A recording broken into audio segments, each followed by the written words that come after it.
How's it going, everybody? Bryan Alvarez here on Wrestling Observer Live. We are here every day, Monday through Friday, noon Pacific, 3 Eastern, Sunday, 3 Pacific, 6 Eastern. It is Wednesday on this program, and it is a it's a big day. Got a lot to talk about here. This from the front page of WrestlingObserver.com. Jon Moxley is entering an inpatient alcohol treatment program. Tony Khan shared the news this evening on Twitter, saying that he's looking forward to a time when Moxley will return to the ring. A Khan statement reads, Jon Moxley has allowed me to share with you that he's entering an inpatient alcohol treatment program. Jon is a beloved member of the AEW family. We all stand with him and Renee and all of his family and friends as he shifts his focus to recovery. Jon is making a very brave choice to get help. We are embracing his choice and supporting him however we can. I'm proud to call Jon a friend, and like many of you, I'm also a fan of Mox, and look forward to a time in the future when he is eventually ready to return to the ring. Until then, thank you for supporting Jon and respecting his privacy at this time. If you or a loved one needs help, please reach out to SAMHSA's National Helpline, 1-800-662-HELP.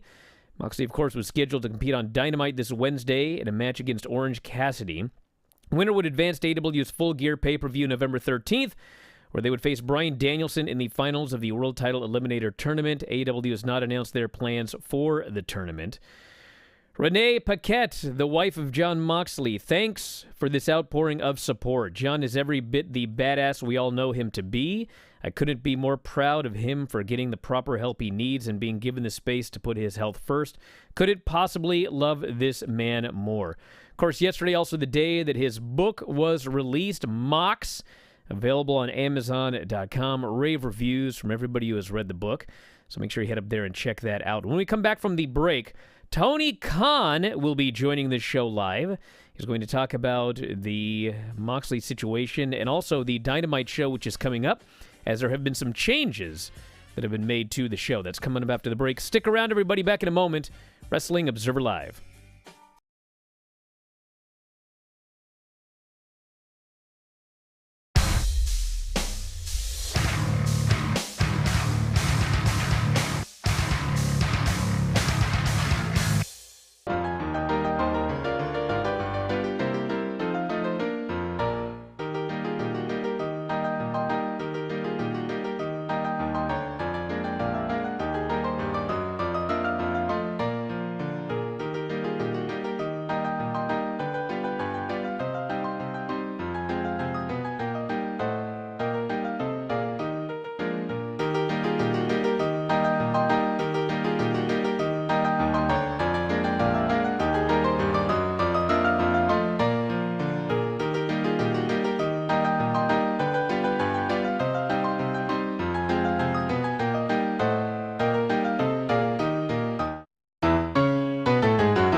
Show Bryan Alvarez here, Wrestling Observer Live. Mike Sempervive, also of WrestlingObserver.com. Very happy today to be joined by Tony Khan.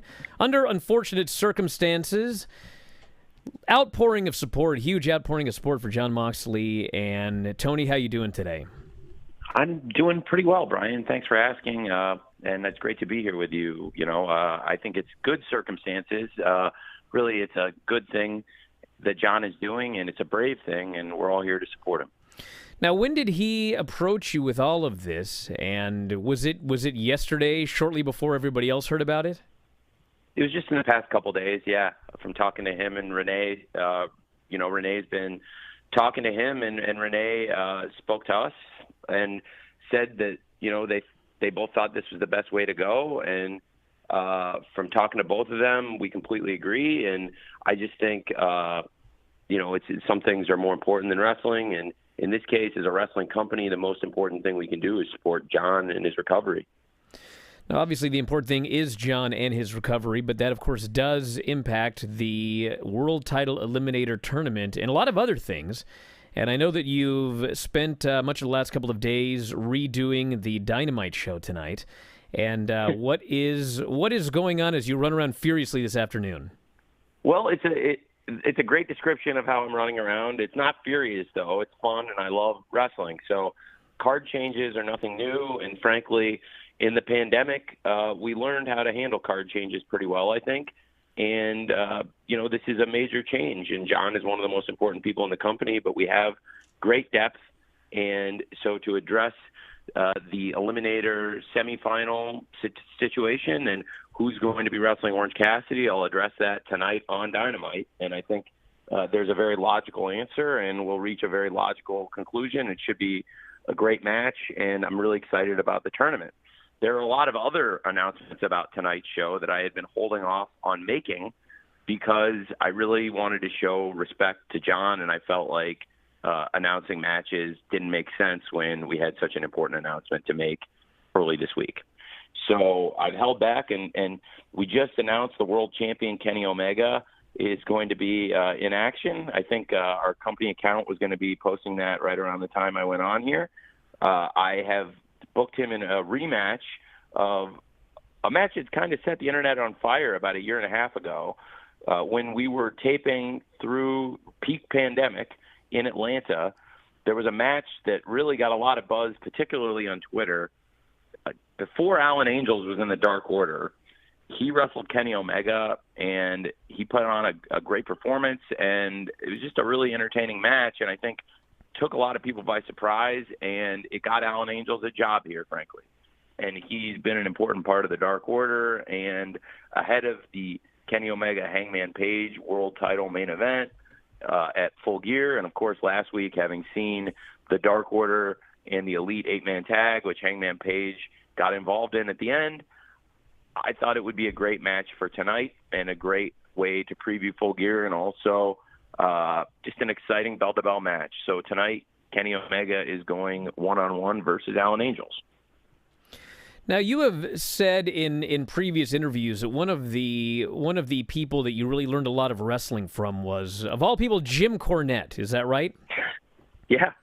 Now, Jim Cornette, during his run in Ohio Valley Wrestling when it was a developmental company, I mean, he dealt with stuff on a daily basis. He'd have feuds. They'd be called up as a tag team, the famous situation with the Bashams. And it was always fascinating to me as a fan to watch how he handled all of those different situations. And I feel that it actually, as good a booker as he was, I think it made him a better booker having to deal with things like that. And the Moxley, it makes a lot of sense. Yes, the Moxley situation, I mean, it's public. It's obviously very public right now. But there have been other situations with the pandemic and injuries. Things have later come out that nobody knew about at the time. How would you classify what has happened here publicly with Jon Moxley as compared to other things that have happened behind the scenes that have caused you to have to make some big changes to some of your plans? Well, it's very different. In some ways, it's more difficult because we've never had anybody get from COVID, such a bad case of COVID, particularly that, through the pandemic, that we were worried they weren't going to make it. Everyone that at any point got sick in the last couple of years here and we've done a really good job keeping a bubble, I think. In general, people have come back and been okay. So this is a little different because it's an ongoing situation. It's one day at a time. So it's not like, somebody's going to kick COVID in 3-4 days, 5 days, and come back 2 weeks later. It's a very different situation. So John's at the forefront of everybody's mind right now. It's very different in dealing with it with a wrestling show, too, because we've lost a person here or there through COVID at times. But I think the most challenging situation, calling back to the Omega Angels match that I just referenced, was that time when we had to tape weeks of television in Atlanta, and I wasn't sure how many weeks it was going to go over, and I put stuff in order that I thought would make sense, and then I put the shows together in post-production with all the stuff we had shot over that 24-hour period. And now going back and looking at how far Kenny Omega has come in that time, he was a part of the World Tag Team Champions, teaming with Hangman Page, and now seeing where Hangman is at since then, it's pretty good place to look back to, I think. And then, of course, Alan Angels was a guy trying out for a job, and he succeeded. He got a job here, and he's part of a great group, the Dark Order, that's got a very important place in AEW history, especially because of the legacy that Mr. Brody Lee left behind.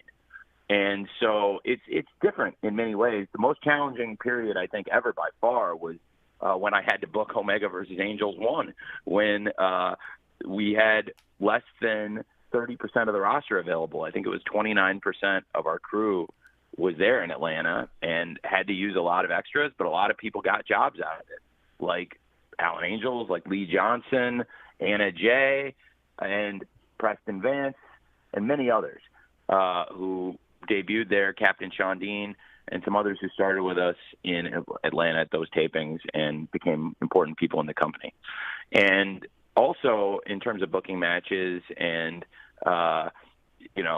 people that you referenced with Jim Cornette, I thought that's a good segue to talk about another match that I put together for tonight that I'm really excited about.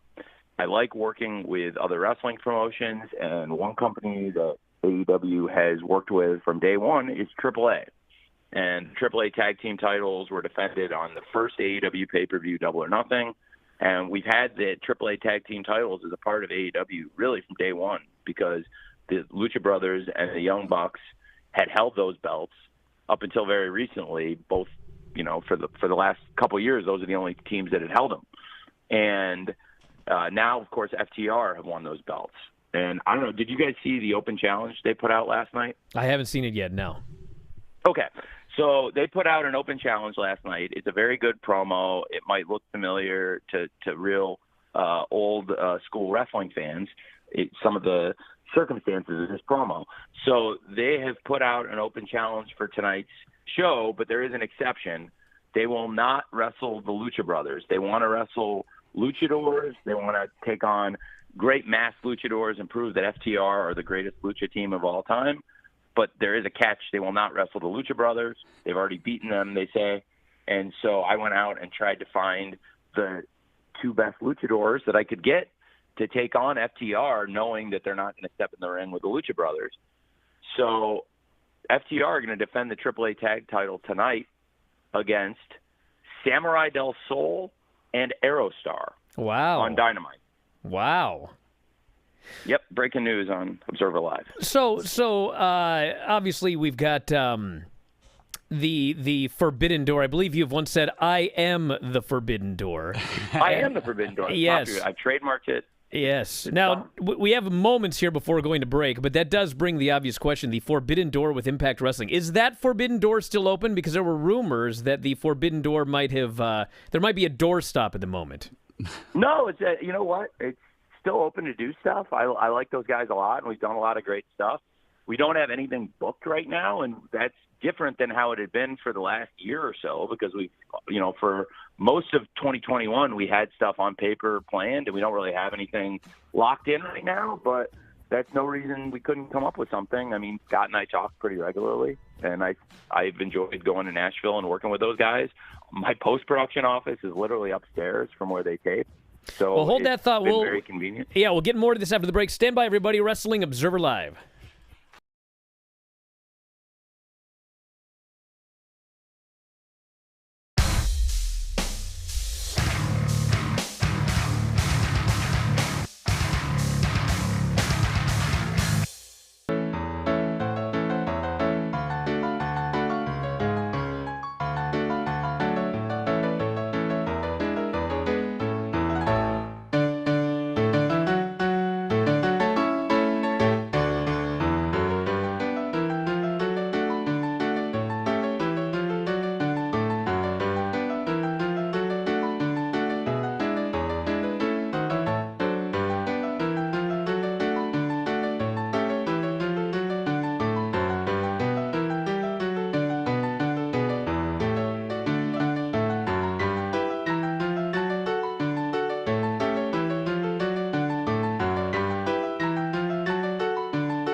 Back at the show, Bryan Alvarez here, Wrestling Observer Live. Mike Sempervive, also of WrestlingObserver.com. Tony Khan is joining us here. And the Eliminator Tournament changes as a result of Jon Moxley. And Tony, as a booker, I know it's somewhat biased for you to answer this question, but what have you thought about this Eliminator Tournament thus far? Is it everything you've imagined? Yeah, I think it's been tremendous. I have to give some great compliments. 3 people in particular I want to give really high praise to. Bryan Danielson, Eddie Kingston, and Dustin Rhodes. I thought both of Bryan Danielson's matches in the tournament so far are 2 of the best matches we've had all year. We're in November, and we've had a lot of wrestling. And those are 2 of the best TV matches you're going to see. And they're very different matches. And they took place, within a week of each other. It's pretty special the run Bryan Danielson's on since he debuted in AEW. And the match, with Dustin Rhodes, I thought was very special. Way for us to, kick off the first round on Saturday Night Dynamite, but also really this match with Eddie Kingston in the semifinal was one of the best wrestling matches, I think, anywhere on any show all year. And Dude, Moxley's favorite match of all time, he said. Of all time! Yeah, he was. We watched it in Gorilla together. I was producing the commentary and timing the match in Gorilla with him standing over me. And it's kind of a funny story because it's a good Mox story. I really love him. And he was back there, and I think he's told a little bit of this from his perspective, where he pepped Eddie up and gave Eddie some advice before he went out there, which some of the fans may have heard. The story I don't think anybody's heard is they were waiting to get a format to the announcers to start Rampage, and they were printing out new formats. And I was like, "What fucking format, guys? I'm sorry for on the radio. Excuse me. What format, guys? I don't know what we're waiting for. We're going to start Rampage. We're going to play Danielson's music. We're going to play Eddie's music, and then they're going to wrestle. And the fans are sitting here waiting, and they're really excited. Like, let's go right now. Like, we're starting the show." And Moxley popped big. And I will, because we're on the radio, I will try to not say all the stuff John said, but he was really fired up. And he was like, that's why I love this crazy MFer about me. And I was like, because I was yelling and screaming, I was like, we're not going to wait around. I'm not going to leave the fans and Bryan and Eddie waiting. Like, we got to go. Like, we're not printing out formats. What are we waiting on here? This is a wrestling match. It's very simple. So, that was honestly the last time I saw him before he ended up checking himself in. And that's a good memory to think about him with, I think. The thing about Danielson is there's 2 types of wrestlers. There's a wrestler like Suzuki, who's awesome, or Ishii. They're awesome, but like when you see him, you know exactly what you're going to get. You're going to get that match. And then there's the Bryan Danielsons, who reminds me a lot of Okada, in that he will wrestle your kind of match. He's going to have a different match with Kingston than he's going to have with Dustin, which is different than a match that he would have had, for example, with Jon Moxley. He's going to wrestle their match, and it's going to be absolutely fantastic. And he's shown that in this tournament. Every match, like you said, has been totally different, and it's been the other guy's kind of match. Absolutely. I think Bryan Danielson can go toe-to-toe with any wrestler in the world, and I think Bryan Danielson can make a case against anybody for being the wrestler of the year, and he's really arguably the wrestler of my lifetime. And I completely agree with what you said. He can step in with anybody, and he can wrestle their match. I'm so excited about him being in AEW, and we're going to find out tonight who he's going to wrestle at Full Gear. It's a big deal. And I think it's going to reach a very logical conclusion. It would have been great if it was Orange versus Moxley, but it's not. And I think we've got great depth in AEW, and that's why I feel really great about tonight's show, knowing that we have so many great people in this company. And I think there's a very logical way to resolve this. So, it sucks in some ways because I would love for Mox to be here, but it's great in the big picture because the most important thing is Mox to be well, and that's great for everyone in the long term. I think in the short term, we all have to think about what's good for John and especially for him and his family and Renee and Nora and everybody that is close to John. But there will come a time when he's ready to come back, and it's going to be that much better because everybody's going to have missed him so much, and all these people have shown this great outpouring of support. So I'm excited for that, and I'm also really excited about tonight's show. I think people are wondering what's going to happen, and that's a good thing. Also now there's some really good wrestling on the card. We haven't talked about a couple of matches I'm really excited about. There's the TBS Championship Tournament has been really, really a hot start, I think. We've had some great matches, and I'm very excited for this week. Jamie Hayter versus Anna Jay, I think, is a great match in the first round, and there's a very personal situation. Of course, Anna Jay and Ty Conti are on opposite sides of Dr. Britt Baker, Jamie Hayter, and Rebel. So I think whenever Britt's involved, you have to keep an eye on her. And I also think that Ty Conti is in the building, so that situation between the two of them could explode ahead of the world title match at Full Gear with Britt Baker versus Ty Conti. But the TBS Championship Tournament also such a prestigious title for us, and it's really, really a great way to remind the fans, first of all, that, hey, we're moving to TBS, but also to show the great depth we have in our women's division to do a 12-woman tournament and still have a great world title program with Britt Baker versus Ty Conti, which I think will be a great match at Full Gear. I'm really excited for that tournament to keep rolling on as we get closer to the new year and Dynamite moving next year to TBS. So very excited for Jamie Hayter versus Anna Jay and really all of the TBS tournament. And I think that'll be a great match tonight on Dynamite. Well, it's got Andrade and Cody Rhodes. Yes, Andrade El Idolo versus Cody Rhodes. And that situation has gotten really personal since Cody stuck his nose in when Andrade's old friend from Florida, they're both close with the same lady. Malachi's wife has managed Andrade. That's no secret. And, they're good friends. And Malachi Black came to do Andrade a solid after Andrade packed too. And Cody was there to stop Malachi. It was the night before their third match in that trilogy.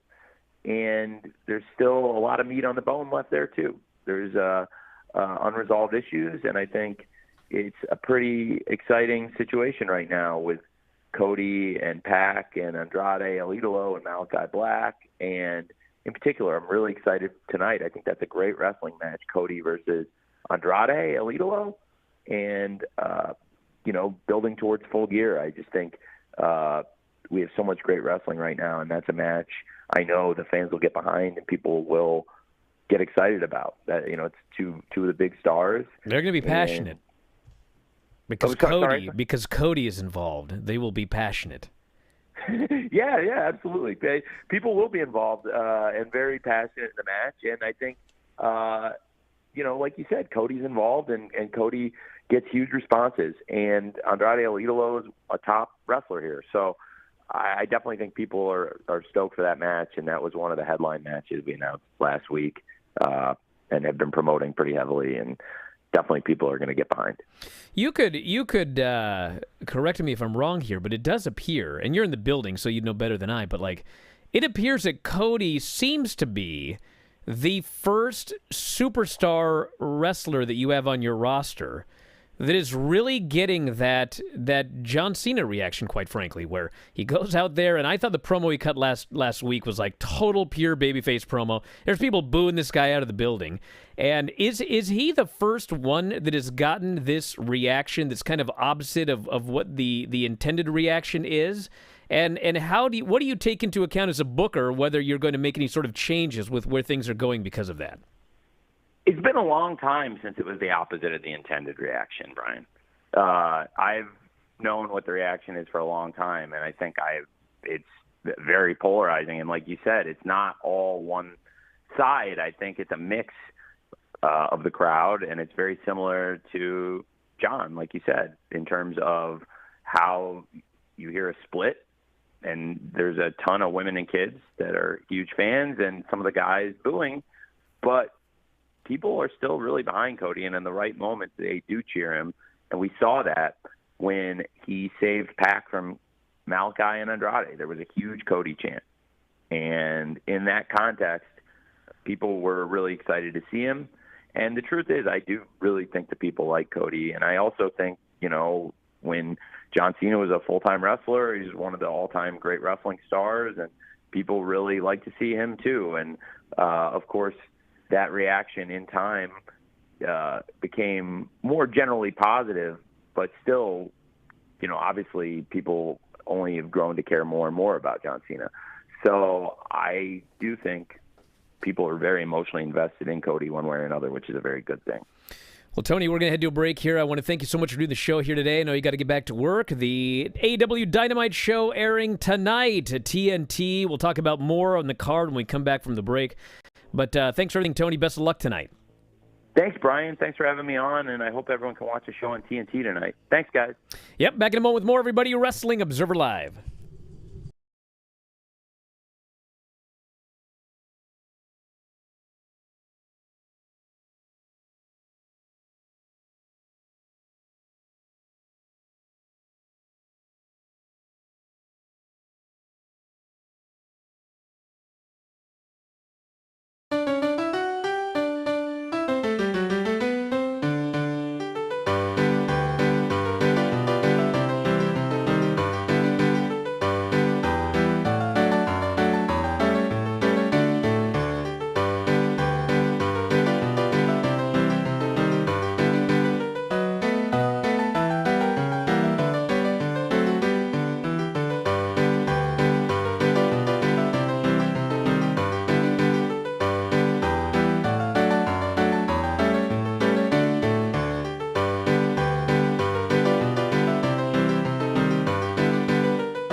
Back in the show, Bryan Alvarez here, Wrestling Observer Live. Mike Sempervive, also of WrestlingObserver.com. I want to thank Tony Khan for doing the show here today.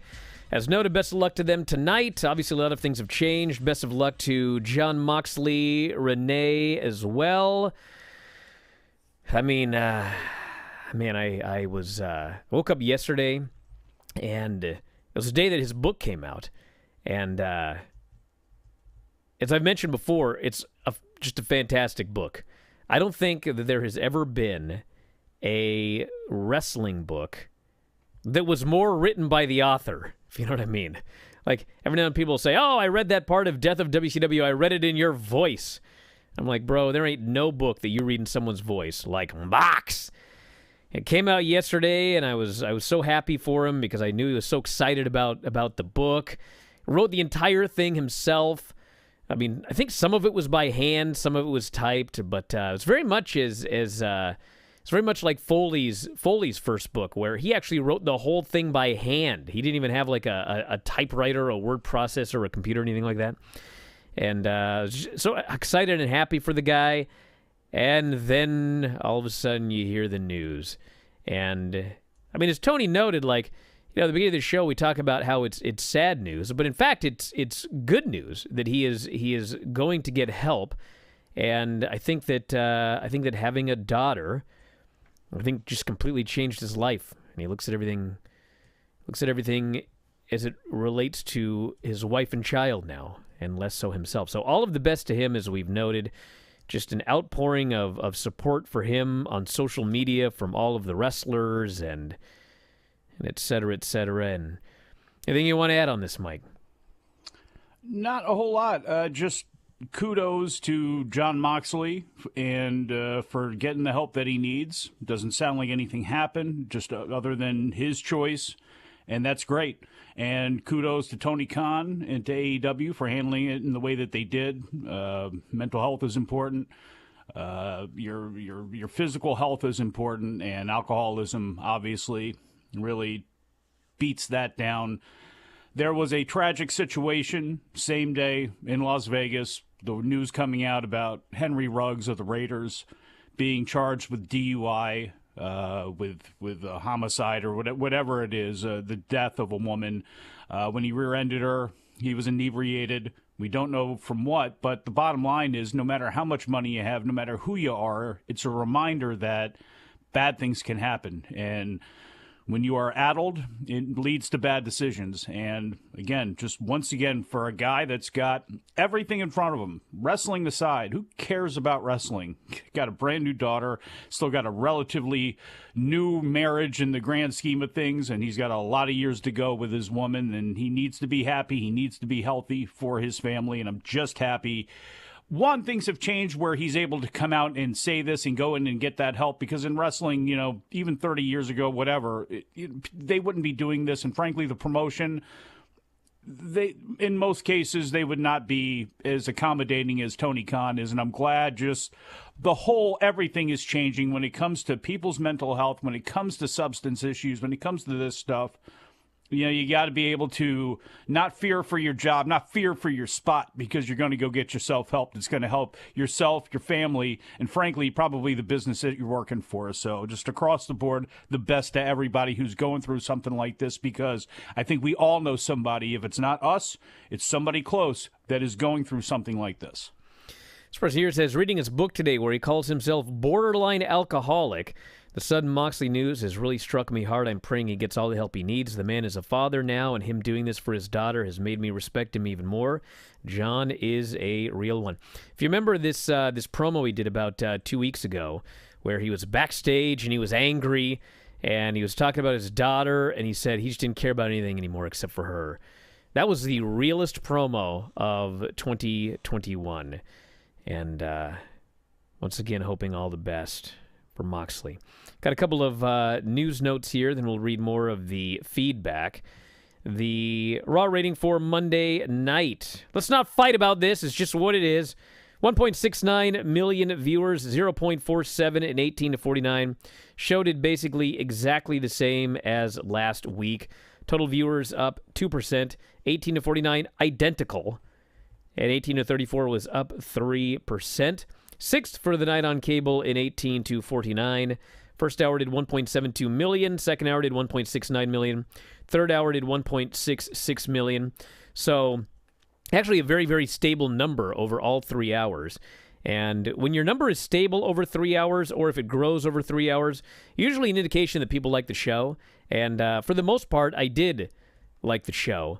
The finishes, you're always going to get whatever you're going to get on a WWE show. You're never going to get clean finishes. But in terms of like the wrestlers getting the ring and having good wrestling matches, I mean, there were like 4 good matches on the show from this past Monday night. So those are the numbers there. We got more feedback here, much of it about Moxley. A sober Jon Moxley is going to be such a massive babyface when he returns. Well, if they were thinking of turning him heel, I mean, that might be difficult upon returning here. They're never going to be able to turn him heel. He's getting to that point. And look, he can get booed. There'll be things he can do. I know he can get booed or whatever, but like, he's just going to be crazy Jon Moxley now. He's just going to be that guy that people want to see come in there and wreak havoc, and it's going to be very difficult. Eddie Kingston, he can be a heel. I don't know if Jon Moxley is ever truly going to be booed, because it's like, it's a bad example maybe, but like Nick Gage is with GCW fans, or there's a zillion examples of this where people are just not going to boo somebody. Mid-Atlantic fans with Jimmy Valiant, whatever. You could try whatever you want. It won't matter. Jon Moxley, I think, is going to be such a babyface to such a portion of that crowd. I don't think you have any concerns over any Cody type of situations ever taking place with Jon Moxley again. He could be beating up the Pope and like Mother Teresa and, the Dalai Lama. It doesn't matter. People are going to cheer Jon Moxley for doing it because it's got to be right. Mox is doing it. This person here says, Mox absolutely did not need to share his condition publicly, but by doing so and using his platform to be vulnerable, courageous, honest, and show that asking for help is a sign of strength and not weakness, he could end up helping countless people with their own addictions. Rooting for him. What you see is what you get with Jon Moxley. I can tell you that much. Yeah, it's like Eddie Kingston. It's why, look, wrestling characters are at their best when people can believe they can see something in them, whether it be The Rock, where they see the superhero, basically. That's what they, with Steve Austin, they see what they want to be when talking to their boss and how they want to walk through life. Whatever it is. And I think people identify, and this is where WWE, because of these characters that they want to create, and they're more than welcome to do that. It's hard sometimes for somebody to relate with these characters, with these personalities, in situations that normal people are never in, talking about things normal people never talk about, to people that people would never, just nothing ever is real or authentic or genuine about a lot of the presentation. And that's not what made wrestling. What made wrestling are the guys like the Valiants and the Dusty Rhodes or the superstar Billy Grahams or all of these type of people that another person can see themselves in, a person can identify themselves in. It's why guys like the Wright brothers, and talk about Cornette and Ted, there's reasons that certain people were over in certain spots. This is where they missed it with Moxley. And they missed it completely. And I'll go back to that stupid Broken Skull Session Steve Austin thing that everybody crapped on Moxley about how dead he was on it and this and that, because he couldn't fake it. They wanted him to be real. No, they didn't. They wanted him to be Dean Ambrose real and talk like... It's not him. His name is Jonathan Good. He's wrestled as John. That's who he is. Okay? So to be a authentic character, it wasn't going to work. So that's why that show sucked. But I remember thinking about that, people ripping on Moxley. It's like, how is this his fault? You're taking a square peg, putting it in a round hole, and then want to flash it to everybody. It doesn't work. The Kingstons, the Moxleys, the Danielsons, even the Danielsons, people like that. WWE doesn't see why Danielson got over. They still to this day, they don't understand. They think they did it. Same thing probably with Beck. They think they did it. No, your fans did it. And you don't understand. You can't, in a business that's built on psychology and sociology, you can't understand why people like this person or what they're identifying in with this person.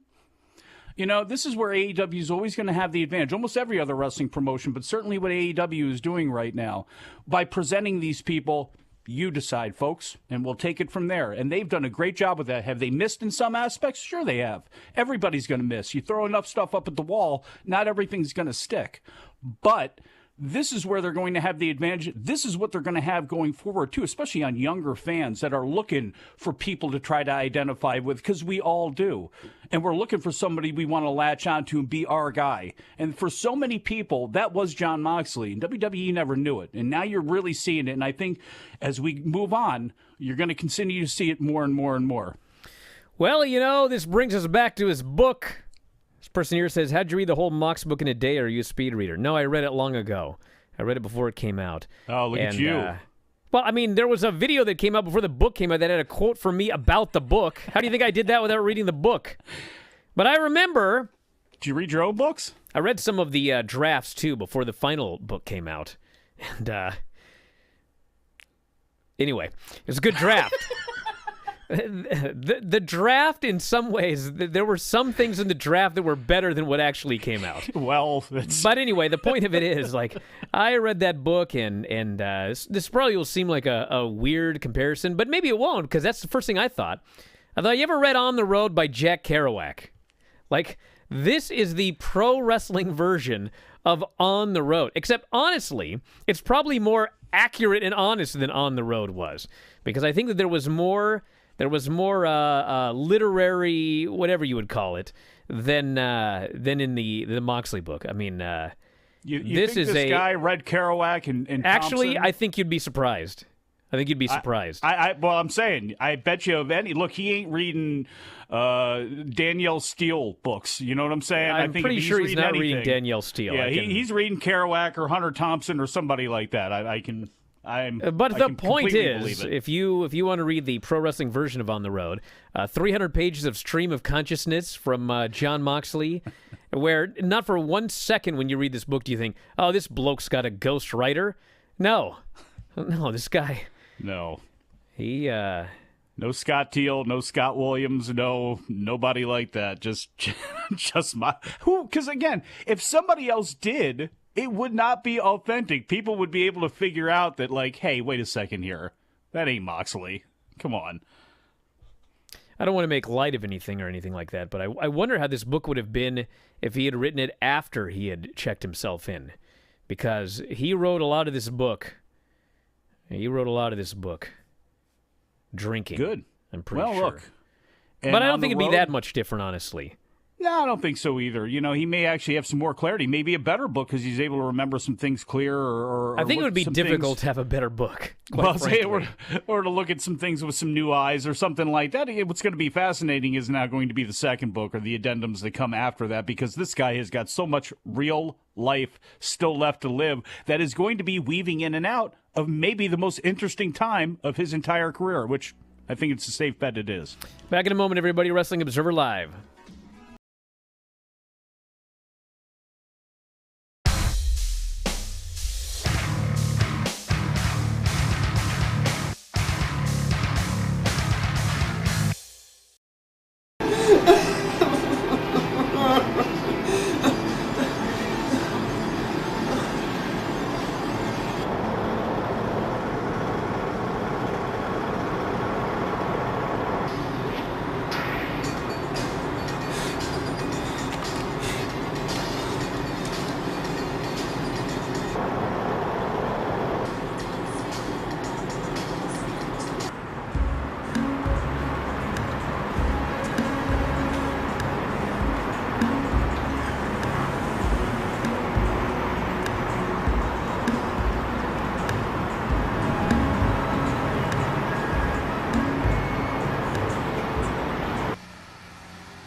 Okay.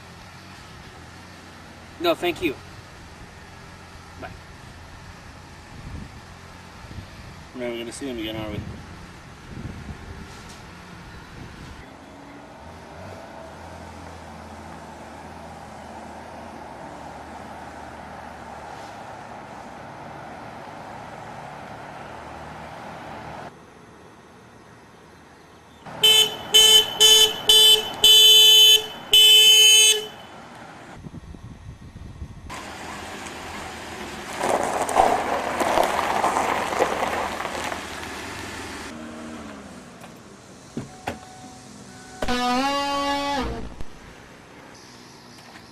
Hey guys, what's up?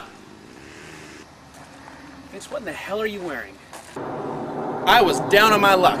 I was desperate. I was covered with snakes and twigs and swamp water.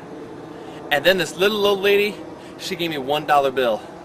And I took that $1 and I went into a casino and I turned $1 into $1 million. And now I am rich and I'm hungry. So hop on the ride, boys, because dinner's on Vinny V.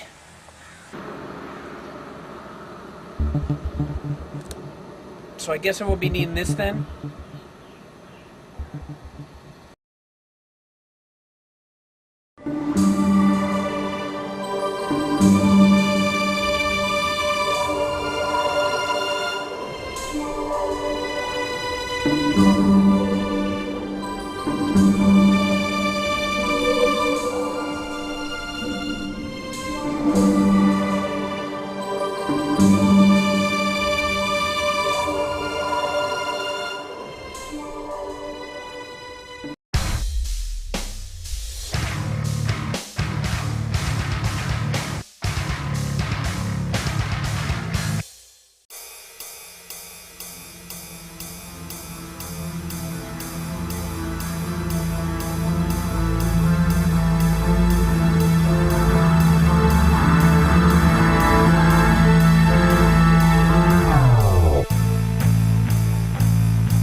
Back in the show, Bryan Alvarez here, Wrestling Observer Live. Mike Sempervive, also of WrestlingObserver.com. This person says, I've been close to alcoholism in my family. It takes a lot of courage, willpower, and support. Seems like a huge mountain to climb in the beginning, but with the right support, it gets better one day at a time.